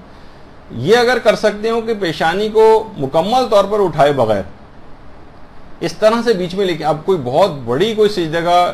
موٹی سی اس نے رکھی ہوئی ہے، وہ ظاہر لے جانی مشکل ہوگی، لیکن کوئی بھی ایسی پتلی سی چیز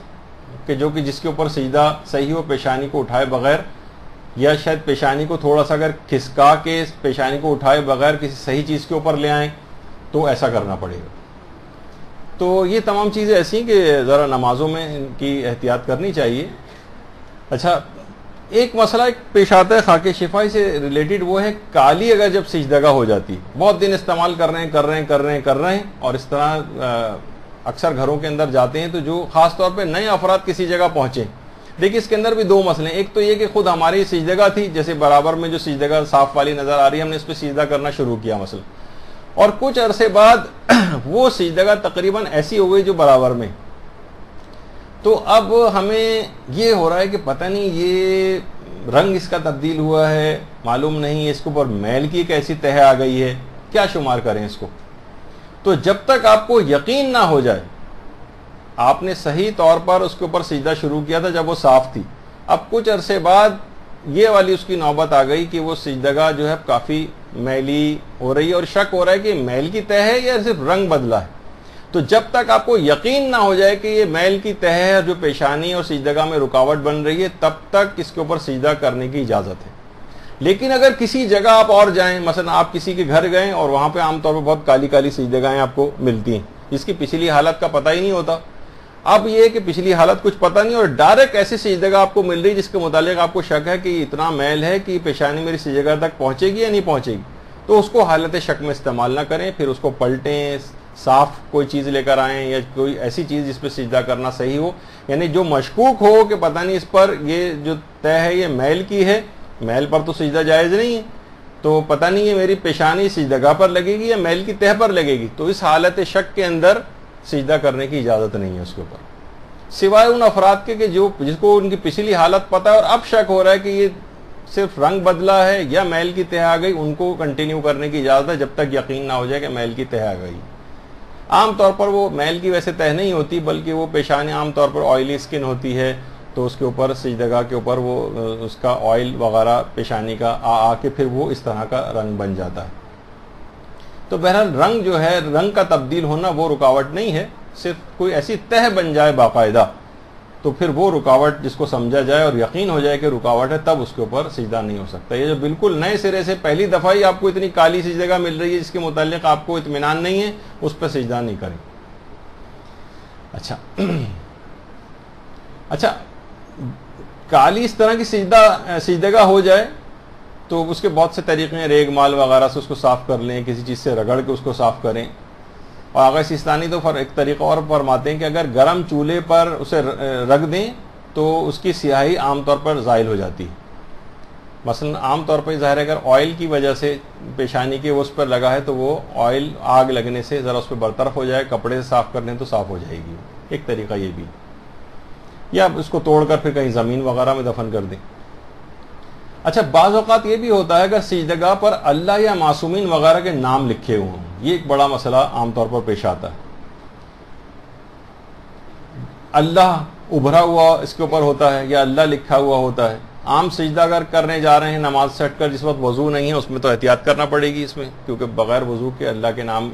سے جسم کا کوئی حصہ ٹچ نہیں ہونا چاہیے براہ راست, تو اس کے اندر بھی ایک مسئلہ ہوتا ہے. لیکن اگر باوضو ہیں نماز کے لیے سجدہ اس کے اوپر کر رہے ہیں تو اگر اللہ کا نام لکھا ہوا ہے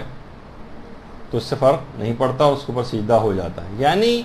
سجدہ کا بالکل صاف ہونا ضروری نہیں کہ اس پر کچھ بھی نہ لکھا ہو. یہ والی جو سجدہ ہمارے دماغ میں ہوتی ہے بالکل پلین اور صاف ہو, صرف اس پر سجدہ صحیح, ذرا سا بھی اس پر کچھ مثلا اللہ یا معصومین کے نام بھی اگر لکھے ہوئے, لوگ اکثر یہ پوچھتے ہیں چلیں اللہ کے نام کی حد تک تو صحیح ہے لیکن معصومین کے نام اگر اس کے اوپر ہوں تو کیا اس پر سجدہ صحیح ہے؟ تو اس کا جواب یہ کہ جی ہاں اس پر بھی سجدہ صحیح ہے, سجدہ اس پر صحیح ہے, اس کے اوپر خواہ معصومین کے نام ہی کیوں نہ لکھے ہوں. بہت سے کہتے ہیں کہ اگر اس کے اوپر مثلا روزے کی تصویر کوئی بنی ہوئی ہے یا مثلا بیت المقدس کی کوئی تصویر بنی ہوئی ہے, اس طرح سے کوئی بھی, یعنی کہ اس پہ کوئی بے جان کی کوئی ایک تصویر اس طرح سے ہے, روزے وغیرہ کی عام طور پر بنی ہوئی ہوتی ہیں, تو اس میں بھی کوئی حرج نہیں اور اس کے اوپر بھی سجدہ ہو جاتا ہے. البتہ معترضین اگر کوئی انگشت نمائی کا سبب بن رہا ہو کہ دیکھو یہ لوگ جو ہے نا, ہم تو پہلے ہی کہتے تھے یہ لوگ عبادت کرتے ہیں, اب ان کے نام بھی لکھے ہوئے ہیں, گویا اس کے اوپر عبادت کر رہے ہیں, اب دیکھیں اپنے روزے کی انہوں نے تصویر بنائی ہوئی ہے یا قبر جہاں پر ان کی ہوتی ہے اس پہ سجدہ کر رہے ہیں, انگشت نمائی کا سبب بنے, مذہب کی توہین اس کے اندر ہو, تو پھر اس میں احتیاط کرنی چاہیے اور سب کے سامنے پھر ایسا نہ کریں. تو لوگ عام طور پر اس طرح سے کرتے ہیں, تو اس میں پھر احتیاط کرنا چاہیے. تو سجدہ کا بالکل ہموار ہونا بھی ضروری نہیں, بلکہ اس کے اوپر اگر ابھری ہوئی اگر کچھ ہے, اس پہ کچھ نقش و نگار کچھ چیزیں لکھی ہوئی ہیں, ابھری ہوئی ہے, تو ضروری نہیں کہ اس کی سطح بالکل ہموار ہو, نہیں, اس پہ کچھ اگر اس طرح سے کچھ ہلکے سے ابھار ہوں کہ پیشانی اس کے اوپر لگ رہی ہو اور جتنی مقدار سجدے کے لیے چاہیے اتنی لگ رہی ہو اس کے اوپر تو کافی ہے، اس سے فرق نہیں پڑتا کہ اس پر کچھ نقش و نگار ہیں یا نہیں۔ اچھا، پھر اس کے بعد عام طور پر ٹائلز وغیرہ کے اوپر لوگ اکثر یہ بھی پوچھتے ہیں، خیر وہاں جا کر تو ان کو اندازہ ہو جاتا ہے، جیسے خانہ کعبہ، مسجد الحرام وغیرہ کے جو ٹائلز ہیں اس کے اوپر بھی سجدہ ہو جاتا ہے، اور مسجد نبوی میں مسئلہ یہ ہے کہ وہ جگہ عام طور پر لوگوں کو تلاش کرنا پڑتی ہیں، خیر اس کا بھی تفصیلی مسئلہ آگے چل کر آنے والا ہے، یا کوئی ایسی جگہ جہاں دو کارپیٹ آپس میں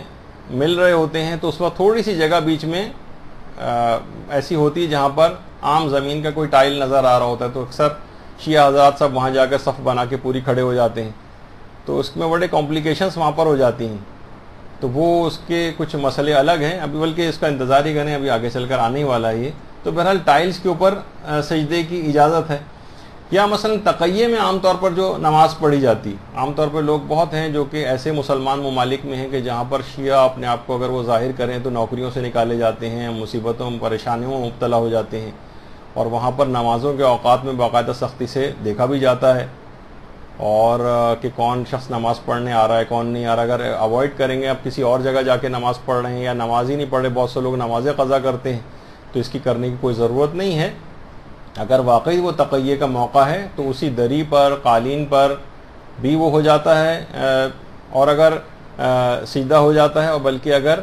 اپنے آپ کو بالکل ظاہر نہیں کرنا تو ہاتھ باندھ کر نماز بھی تقیے میں جائز ہے،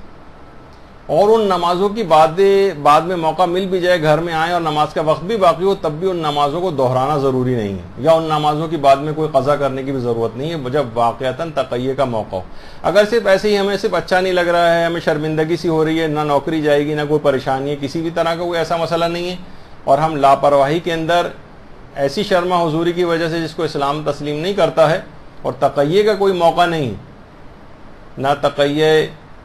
جو استرار میں جو تقیہ ہوتا ہے نہ اس کا موقع ہے، نہ مداراتی ایک تقیہ اور اس کا موقع بھی نہیں، بس ایسی شرما حضوری کی وجہ سے ہم ان کے ساتھ ویسے ہی نماز پڑھنے کھڑے ہو گئے، تو اس میں تو اجازت نہیں ہے، یہ اس موقع پہ جب واقعی تقیہ کا موقع۔ اچھا، یہ بھی صرف نماز کا مسئلہ، اس کو روزے پر قیاس نہیں کرنا چاہیے۔ روزے میں اگر تقیہ کے اندر وقت اپنا آنے سے پہلے افطار کر لیا جائے تو گناہ تو کوئی نہیں، لیکن بعد رمضان ان تمام روزوں کی قضا کرنا پڑتی ہے، برخلاف نماز کے کہ نمازوں میں ان کو نہ دہرانے کی ضرورت ہوتی ہے اور نہ قضا کرنے کی ضرورت ہوتی ہے۔ یہ تھوڑا سا اس کے اندر ایک فرق تھا۔ تو بہرحال تقیہ میں سجدہ گاہ وغیرہ کا ایک مسئلہ آتا ہے، اور لوگ بہت سے جو اس مسئلے میں بڑے سخت ٹائپ کے ہوتے ہیں تو وہ سجدہ گاہ ہر جگہ اس کو لے کر جاتے ہیں، بلکہ شروع میں تو حاجی حضرات اپنے ساتھ سامان میں لے کر جاتے تھے، اور وہاں پر توہین سجدہ گاہ بھی ہوتی تھی کہ مثلا کسٹمز وغیرہ میں نکال کے باقاعدہ اگر نظر آ جاتی تھی تو وہیں نکال کے اپنے بوٹ سے اس کو کچل کے اس کو جو ہے وہیں توہین کی جاتی تھی اس کی۔ اب خیر وہ تھوڑا سا دور گزر گیا ہے، اب وہاں سامان وغیرہ اس طرح سے کھولا نہیں جاتا ہے، اور وہاں پر اس کی ضرورت بھی نہیں ہوتی، خاص طور پہ مسجد الحرام وغیرہ میں تو ضرورت نہیں پیش آتی۔ مسجد نبوی وغیرہ کا مسئلہ ایک تھوڑا سا کارپیٹ پہ سجدے کا وہ آگے چل کر آئے گا۔ اچھا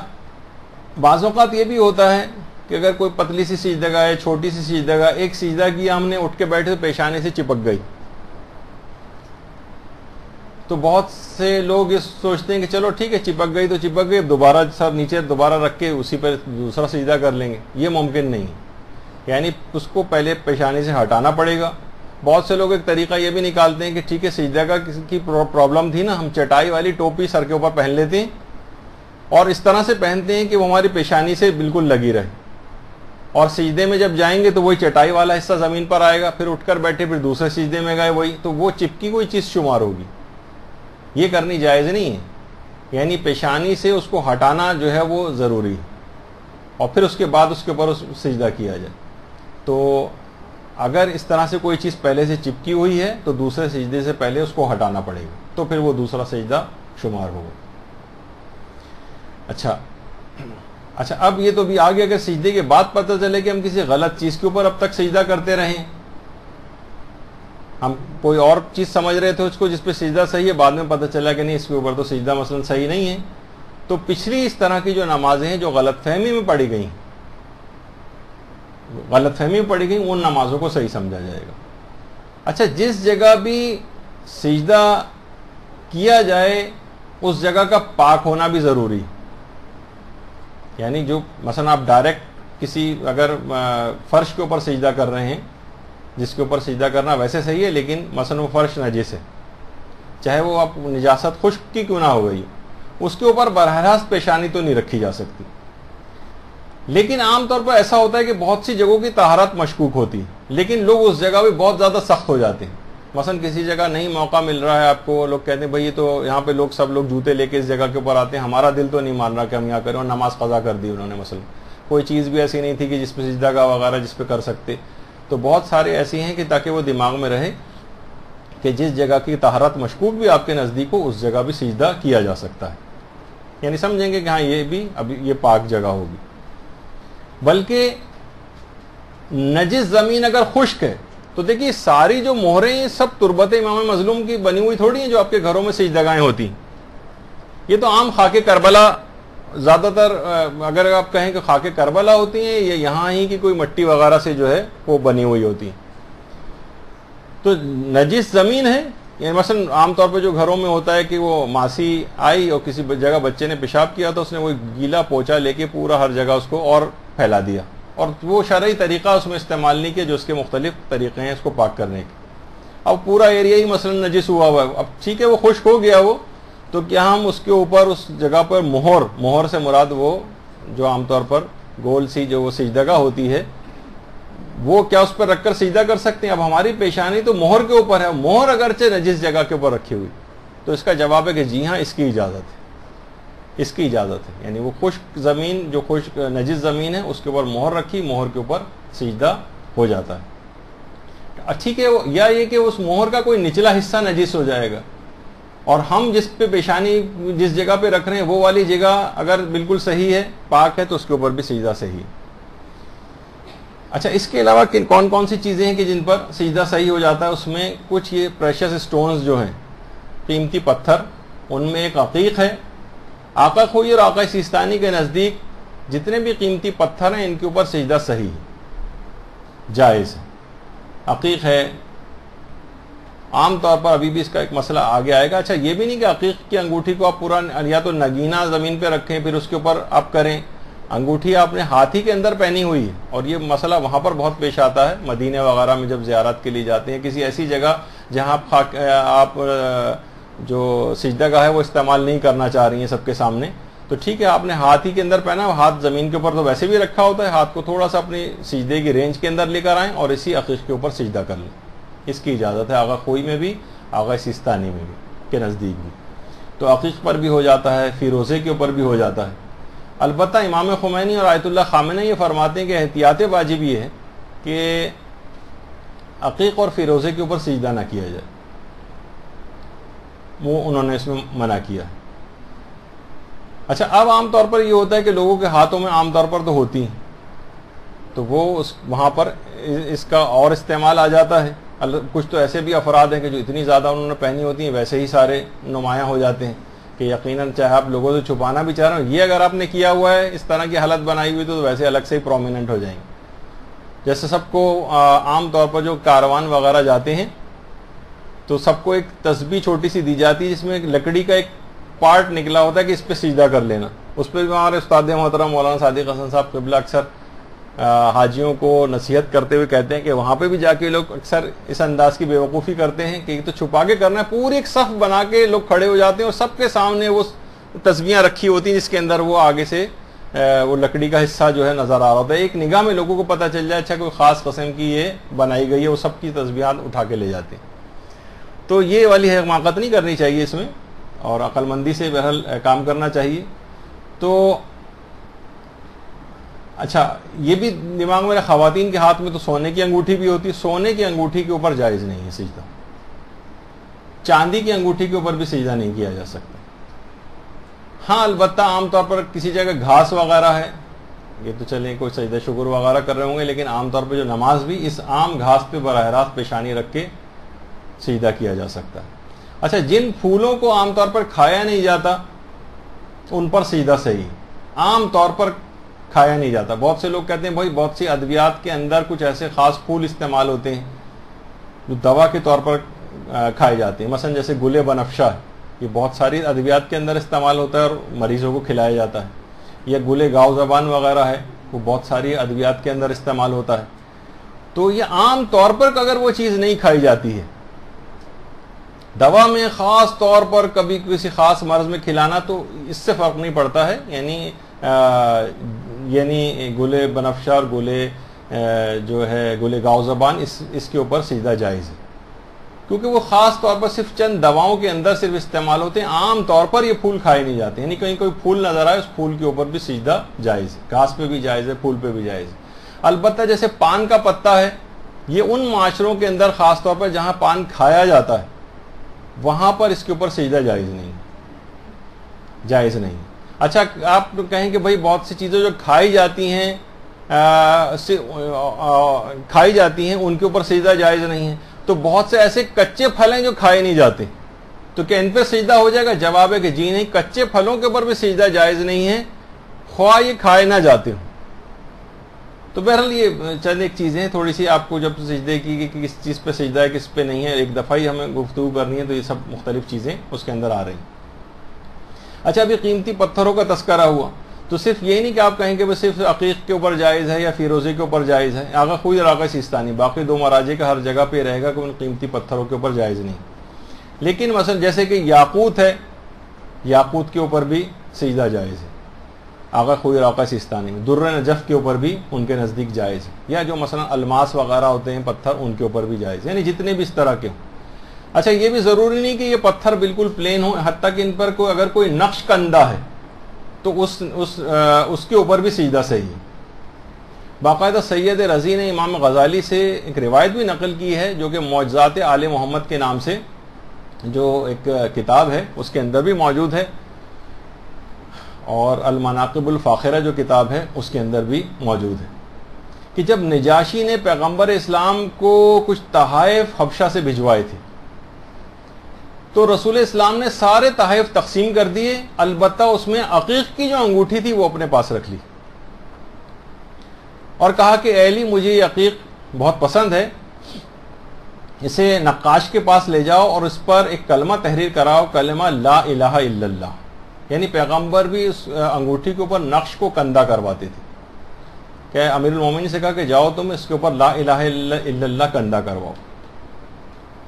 مولا نقاش کے پاس گئے اور اس سے کہا کہ اللہ کے رسول نے حکم دیا کہ اس پر کلمہ لا الہ الا اللہ ان کو بہت پسند ہے، یہ لکھ دو، لیکن مجھے کلمہ محمد رسول اللہ پسند ہے، اس کے ساتھ اس کو بھی کندہ کر دو. نقاش نے دونوں جملے جو ہیں وہ کندہ کر دیے. مولا نے لا کر انگوٹھی پیغمبر اسلام کو دی. پیغمبر نے دیکھا کہ اس کے اوپر 3 سطریں لکھی ہوئی اور اس کے اندر اضافہ ہے. پیغمبر نے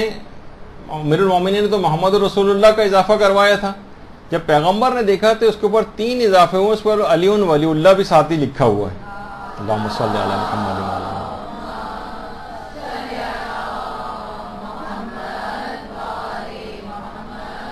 کہا کہ اے علی میں نے تو فقط 1 سطر لکھوائی تھی، یہ 3 سطریں کیسے ہو گئیں؟ کہا یا رسول اللہ یہ آخری سطر تو میں نے نہیں لکھوائی. اسی وقت جبریل امین وحی لے کر نازل ہوئے کہ یا رسول اللہ خدا آپ پر درود و سلام کے بعد یہ بات ارشاد فرماتا ہے،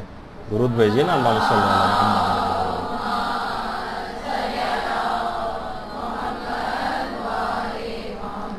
کہ آپ کو کلمہ لا الہ الا اللہ پسند تھا، آپ نے اس کو لکھنے کا حکم دیا. علی کو محمد الرسول اللہ پسند تھا، علی نے اس کو لکھنے کا حکم دیا، اور مجھے علی ولی اللہ پسند ہے، اس وجہ سے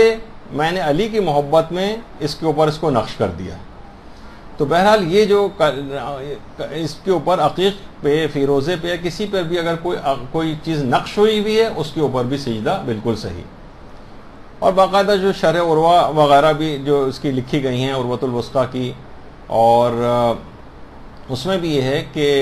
عقیق کے اوپر باقاعدہ شہادتیں جو ہیں اور ائمہ کے نام لکھنا یہ بہتر ہے. بلکہ اور بھی چیزیں جو اس طرح سے ہوں، مثلا اگر کوئی شخص چاہے کہ عقیق کے اوپر مثلا آیت الکرسی کندہ کروائے تو وہ بھی اس کو اجازت ہے. اور کوئی بھی چیز جس سے مردے کو فائدہ ہو، مثلا ائمہ کے نام ہوں، تمام عقائد حقہ اگر اس کے اوپر لکھوائے جائیں، اس کے بعد مردے کے منہ میں اس کو اگر رکھا جائے تو وہ بھی بہت اچھا ہے. تو اس کے دیکھیے بہت سارے فضائل ہیں اس کے عمومی طور پر بھی کہ سفر میں محافظ ہوتا ہے، اور کوئی شخص تنگ دست ہو تو مثلا اس کی تنگ دستی دور ہوتی ہے، اس کی حاجتیں پوری ہوتی ہیں، خدا کی طرف سے باقاعدہ ایک محافظ مقرر کیا جاتا ہے کہ اس دن وہ جو صرف نیکی دیکھے گا، جس دن اس ہاتھ میں عقیق اس نے پہنا ہوگا، حادثاتی موت سے عقیق کی جو ہے حفاظت ہوتی ہے۔ خدا کو وہ دعا کے لیے بلند ہاتھ کے جس کے اندر عقیق موجود ہوتا ہے، اس ہاتھ سے محبوب تر پروردگار کو کوئی اور ہاتھ نہیں۔ اور اسی طریقے سے جو ہمارے 8ویں امام ہیں، امام علی رضا علیہ الصلوۃ والسلام علیہ صلی اللہ علیہ وسلم،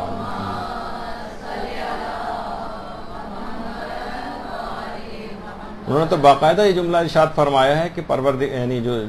جو شخص بھی اس کو پہنے گا عقیق کو، خدا پھر اس کو کبھی آگ کا عذاب نہیں دے گا، بشرطے کہ وہ امیر المومنین علیہ السلام کو دوست رکھتا ہو۔ شیطان کی شر سے حفاظت ہوتی ہے۔ اچھا اگر کوئی شخص فیروزہ پہنتا ہے، فقر و فاقہ اس کے قریب نہیں آئے گا، اور جناب یاقوت پہنتا ہے تو اس کے ساتھ بھی یہی مسئلہ ہے کہ وہ فقر و فاقے سے بچاتا ہے۔ عام طور پہ یہ فضائل اس وجہ سے بیان کیے کہ بہت سارے کچھ افراد عام طور پر اس کا بعض اوقات مذاق اڑانے لگتے ہیں کہ مثلا ان پتھروں کو پہننے سے کچھ نہیں ہوتا اور وغیرہ۔ وہ تو چلیں بے عملی کے انسان صرف پتھر پہنے اور باقی بے عمل ہو جائے وہ نہیں، لیکن علماء، مجتہدین، مراجع سب ان کو پہنتے ہیں۔ روایات کے اندر ان کی بہت زیادہ تاکید آئی ہے، اور آپ نے دیکھا کہ کتنی اس کے فقہی مسائل وہ بھی آپ نے سنے بھی۔ اچھا ابھی جو یہ آیا کہ جناب ٹائلز کے اوپر بھی سجدہ ہو جاتا ہے، اسی طریقے سے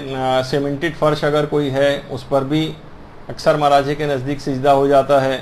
یا مثلا سنگ مرمر یا ماربل وغیرہ کسی جگہ پر ہے اس کے اوپر بھی سجدہ ہو جاتا ہے، تو لوگ عام طور پر گھبرا نہ جائیں، کسی ایسی جگہ پہ پہنچیں گے جہاں یہ لگے ہوں تو براہ راست ان پر سجدے کی اجازت ہے۔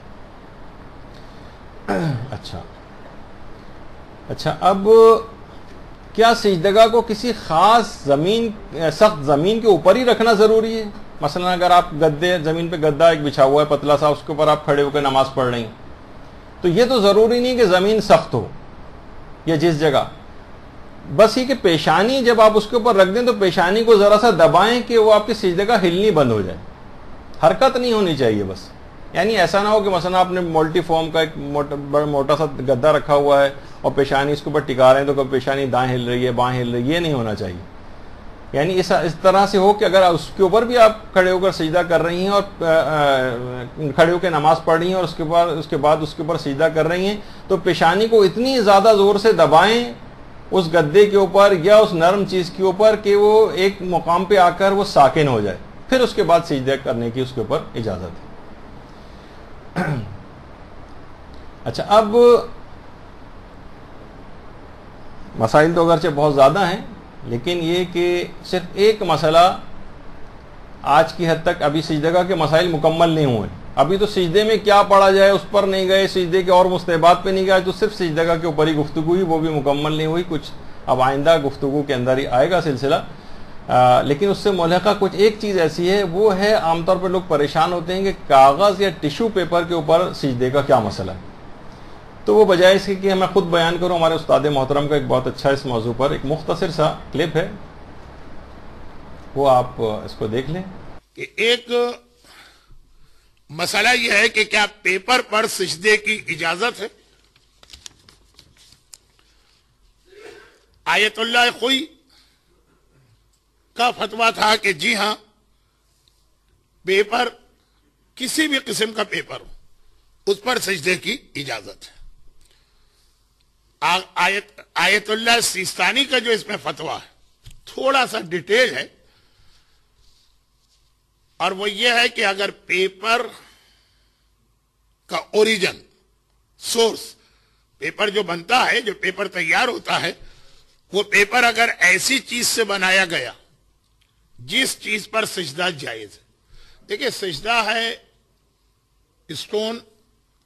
مٹی اور زمین سے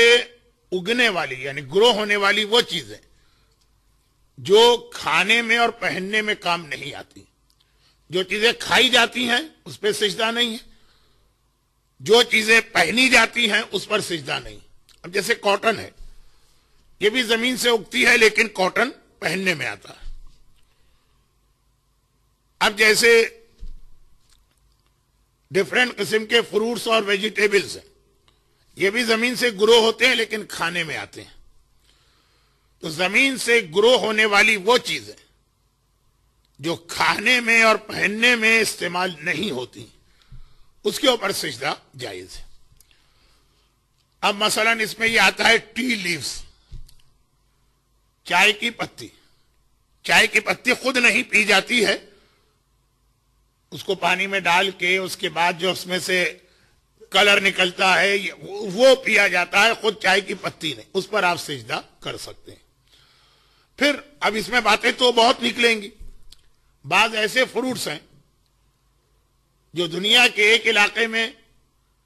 فروٹ کھایا جاتا ہے، اس کے اوپر جو اس کا چھلکا ہوتا ہے وہ نہیں کھایا جاتا.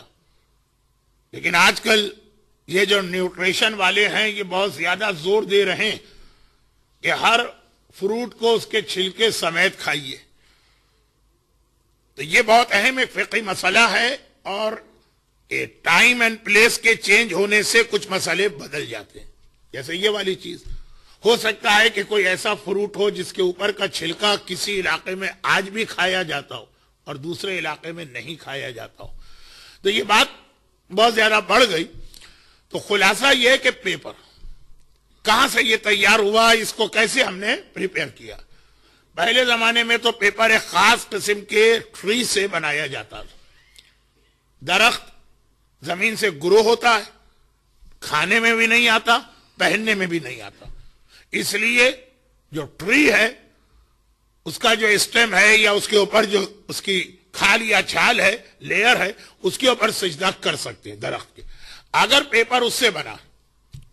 پیپر کا اوریجن جو ہے وہ ایسی چیز ہے جس پہ سجدہ جائز تھا، تو پیپر اسی کا بائی پروڈکٹ ہے یا اس سے تیار ہوا، پیپر پر بھی سجدہ جائز ہے. یہ اکارڈنگ ٹو آغا سیستانی. اور اگر پیپر ایسی چیز سے بنا، آج کل تو بہت ساری سینتھیٹک چیزیں بھی آ گئی ہیں، یا کاٹن سے بھی پیپر بنتا، کاٹن پہننے میں آتی ہے. تو پیپر اگر ایسی چیز سے بنا ہے جس پہ سجدہ جائز نہیں، اس کا اوریجن دیکھا جائے گا، تو پیپر پر بھی سجدہ نہیں کر سکتے. لیکن اصل جو ہے وہ تیسرا مسئلہ ہوگا. وہ یہ ہے کہ وی ڈونٹ نو. ہمارے پاس ایک پیپر ہے، ہم کو نہیں پتا یہ کہاں سے بنا. ایک ٹیشو ہے، ہمیں نہیں معلوم کہ یہ کیسے بنا. تو اس میں بھی آیت اللہ سیستانی کہتے ہیں جب تک کنفرم نہ ہو کہ یہ چیز ویلڈ یا صحیح چیز ہے، آپ سجدہ نہیں کر سکتے. اب دوبارہ آیت اللہ خوئی کا فتویٰ سنیں. آیت اللہ خوئی فرماتے ہیں کہ کسی بھی قسم کا پیپر یا ٹیشو ایسی چیز سے بنا ہو جس پہ سجدہ جائز ہے، ایسی چیز سے بنا ہو جس پہ سجدہ جائز نہیں ہے، جب پیپر بن گیا تو اس پر سجدہ کر سکتے ہیں. آغا سیستانی کہتے ہیں کہ نہیں، you have to check the original source of paper. اور جیسا کہ میں نے کہا کہ زیادہ تر لوگ کہیں گے کہ ہمارا ریپلائی سی ہے کہ وی ڈونٹ نو. ہمارے پاس ایک ٹیشو آ گیا، کہاں سے بنا ہمیں نہیں معلوم. ایسی صورت میں یقیناً آغا سیستانی کا جو مسئلہ آپ نے کوٹ کیا وہ صحیح ہے کہ it is not allowed to do سجدہ آن ٹیشو اور اینی ٹائپ آف پیپر. تو اس کے حوالے سے آپ نے مسائل سنے.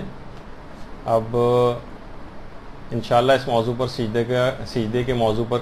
جو مزید مسائل ہوں گے اگلی نشست میں بیان کیے جائیں گے. وصلی اللہ علی محمد وآلہ الطیبین الطاہرین. برحمتك يا أرحم الراحمين